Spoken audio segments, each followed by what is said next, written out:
ক্ষমা এটা সবাই করতে পারে না, এটা অনেক বড় মহৎ গুণ। যার হৃদয় বড় সে ক্ষমা করতে পারে।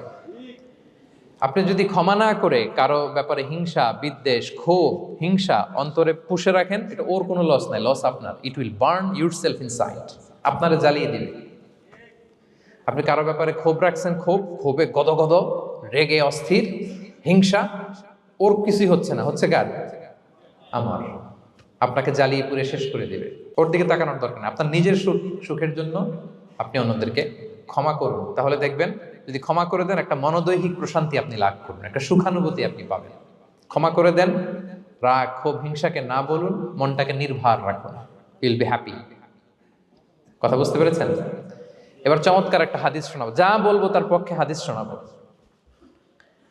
মুসনাদে আহমদ ইবনে হাম্বালের একটা হাদিস। বিষ্ণু ঈসা ইসলাম সাহাবাদেরকে নিয়ে একটা মজলিসে বসা।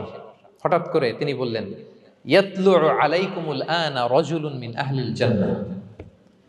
ঠিক এখনই একজন এসে এই মজলিসে তোমাদের মধ্যে বসবে, সে জান্নাতি। সে কি? এটা শোনার পরে তো সব সাহাবারা নড়ে চড়ে বসলো। কিরে, রাসূল সাল্লাল্লাহু আলাইহি ওয়াসাল্লাম একজনকে জান্নাতের অ্যানাউন্সমেন্ট দিচ্ছে, কে সে, কি তার আমল? তো দেখা গেল এক আনসারি সাহাবা প্রবেশ করেছে, তার জুতা দুইটাকে বগল দাবা করে, কিন্তু কেউ তারে চিনে না। তারা যে এক্সপেকটেশন করছিল যে খুব আল্লাহওয়ালা এমন কেউ আসবে, না, সাধারণ, চিনে না কেউ তাকে। সবাই অবাক হলো যে কি তার আমল, রাসূল সাল্লাল্লাহু আলাইহি ওয়াসাল্লাম তাকে জান্নাতি বলে ঘোষণা দিয়েছে। কিছুদিন পরে আবারও আরেক মজলিসে রাসূল সাল্লাল্লাহু আলাইহি ওয়াসাল্লাম বললেন, ইয়াতলুউ আলাইকুমুল আনা রাজুলুন মিন আহলিল জান্নাহ। এখন একজন লোক আসবে, সে জান্নাতি। সবাই আবার নড়ে চড়ে বসলো, খেয়াল করলো, দেখি কে আসে, দেখি কে আসে। দেখলো আবার সেই আনসারী সাহাবী আসলো। সবাই তো অবাক। তার কিছুদিন পরে আরেক মজলিসে রাসূল সাল্লাল্লাহু আলাইহি ওয়াসাল্লাম বললেন, ইয়াতলুউ আলাইকুমুল আনা রাজুলুন মিন আহলিল জান্নাহ। এক লোক আসবে এখন, সে জান্নাতি। সবাই অবাক, দেখি কে আসে, আবার সেই আগের লোকটি আসলো। সুবহানাল্লাহ। সাহাবীরা অবাক, সবচেয়ে বেশি অবাক হয়েছেন আব্দুল্লাহ ইবনে আমর ইবনে আল-আস রাদিয়াল্লাহু তাআলা আনহু। তিনি অবাক হলেন, ঘটনা কি? কারো ব্যাপারে তো নবীজি এমন বলেন না, কি তার আমল, কি তার গোপন রহস্য, দেখি তো খুঁজে বের করা যায় কিনা। তিনি ওই সাহাবীর বাড়িতে গেলেন, যে কৌশল করে একটা কথা বললেন, প্রিয় ভাই, আমি তোমার ঘরে মেহমান হতে চাই। অনেকদিন ধরে আমার আব্বার সাথে আমার একটু মনোমালিন্য, বাসায় না থেকে তোমার বাসায় থাকবো। আসলে মনোমালিন্য এখন হয় নাই, আগে হয়তো কখনো হয়েছে। ওইটাকে একটু কৌশল করে বলাকে আরবিতে তাউরিয়া বলে। কি বলে? তাউরিয়া, মানে একটু টুইস্ট করে কথা বলা, মিথ্যা হয় না, এটাকে তাউরিয়া বলে। তো আরবরা তো, সাহাবারা তো মেহমান পেলে খুশি হতেন। তিনি বললেন, হ্যাঁ অবশ্যই মেহমান হবেন, আহলান ওয়া সাহলান, আসুন। 3 দিন ওই সাহাবীর বাড়িতে তিনি থাকলেন। খেয়াল করলেন কি করে না করে, ইবাদত, শেষ রাতে, মাঝরাতে। কিন্তু তিনি হতাশ, অনেক খেয়াল করার পরে হতাশ। না, যেই আশা নিয়ে আসছি এরকম কিছুই দেখা যাচ্ছে না।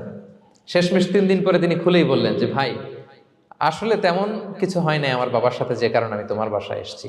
আমি এসেছি তোমাকে ফলো করবার জন্য। ফলো করবার জন্য? কারণ কি? তখন তিনি বললেন, 3টা ভরা মজলিসে বিষ্ণু ইসলাম তোমাকে জান্নাতি বলে ঘোষণা দিয়েছে। আমি দেখতে চেয়েছি যে তুমি কি আমল করো, কি তোমার এমন আমল যে কারণে তুমি জান্নাতি, একটু দেখার জন্য এসেছি। রাসূল সাল্লাল্লাহু আলাইহি ওয়াসাল্লাম তোমাকে 3বার জান্নাতি বলে ঘোষণা দিয়েছে, কিন্তু দেখলাম না, তুমি নামাজের সময় নামাজ যাও, শেষ সাথে তাহাজ্জুদ পড়ো, তাও 2-4 রাকাত, কোনোদিন পড়ো কোনোদিন পড়ো না, কোরআন তেলাওয়াত করো, দান সদকা, স্বাভাবিক করো, অস্বাভাবিক কিছু না, আমাদের মতোই, কখনো কখনো আমাদের চেয়েও কম। তো কি তোমার গোপন রহস্য? ওই সাহাবী বলে, আমিও জানি না।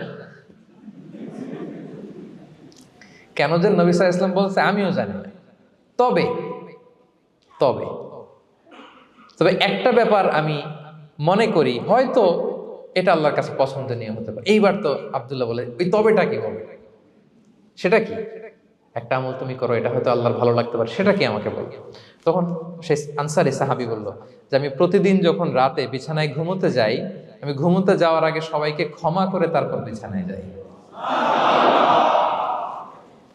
আমি কারো ব্যাপারে আমার অন্তরে, আমার হৃদয়ে কোনো হিংসা, বিদ্বেষ, ক্ষোভ, রাগ পেলে পুষে রাখি না। আমি ওই দিনেরটা ওই দিন মিটাই ফেলি। আল্লাহরে বলি, আল্লাহ আজকে আমার যে কষ্ট দিয়েছে, জুলুম করেছে, যার সাথে আমার মনোমালিন্য হয়েছে, কারো ব্যাপারে কোনো কমপ্লেইন, অভিযোগ, রাগ, ক্ষোভ কিংবা হিংসা আমার হৃদয়ে নাই। আল্লাহ আমি সবাইরে মাফ করে দিলাম। এইটা বলে আমি বিছানায় ঘুমাতে যাই। আল্লাহু আকবার। আব্দুল্লাহ ইবনে আমর ইবনে আল-আস বলেন, হাদা হুয়া, আরে এটাই তো সেটা যেটা তুমি ছোট আমল মনে করো, সেটা এত সহজ নয়। আমরা অনেকেই হয়তো এটা পারি না, তুমি পেরেছো। এজন্যই আল্লাহ তাআলা তোমার মর্যাদা বাড়িয়ে দিয়েছে, পড়েন সুবহানাল্লাহ। প্রিয় ভাইরা, যে ক্ষমা করে তার মর্যাদা বাড়িয়ে দেয় কে? তা এখন থেকে কি করবেন? অন্তরে ক্ষমা, রাগ, ক্ষোভ এগুলো পুষে রাখবেন। কি করবেন? পারবেন? পারবেন? আমরা এখন থেকে ঘুমোতে যাওয়ার আগে ক্ষমা করে দিব। আপনি যদি ক্ষমা করতে পারেন, অনেকে পারে না, না পারলে সে কষ্ট পায়, তার মধ্যে কষ্ট কাজ করে। আপনি যদি কষ্টটারে হালকা করতে চান, আপনি ক্ষমা করে দিবেন। রাসূল সাল্লাল্লাহু আলাইহি ওয়াসাল্লাম মক্কা বিজয়ের পরে সাধারণ ক্ষমার ঘোষণা দিলেন। ৩-৪ জনকে তিনি এক্সিকিউশন করলেন, শাস্তি দিলেন। তারপরে তিনি সাধারণ ক্ষমা, যে তাকে মেরেছে, বাড়ি হারা করেছে, ঘর হারা করেছে, নামাজ পড়ার সময় ওটার নারী ভুঁড়ি চাপিয়ে দিয়েছে, ফাঁস লাগিয়েছে গলায়, সবাইকে গণ ক্ষমা। তিনি বলেছেন, লা তাসরিবা আলাইকুমুল ইয়াউম ইযহাবু ফাআনতুমুত তুলাকা। সে কোনো প্রতিশোধ নাই, সবাইকে আমি ক্ষমা করে দিলাম। তাহলে যদি আপনি হ্যাপি থাকতে চান, আপনি যদি মনোদৈহিক প্রশান্তি চান, ঘুমোতে যাওয়ার আগে আমরা কারো ব্যাপারে রাগ, ক্ষোভ, হিংসা রাখবো না। হিংসা এমন ভয়ঙ্কর, এটা আপনারা জ্বালায় ফেলবে ভিতর থেকে। It will burn yourself inside. তাহলে আমরা ক্ষমা করব। কি করব?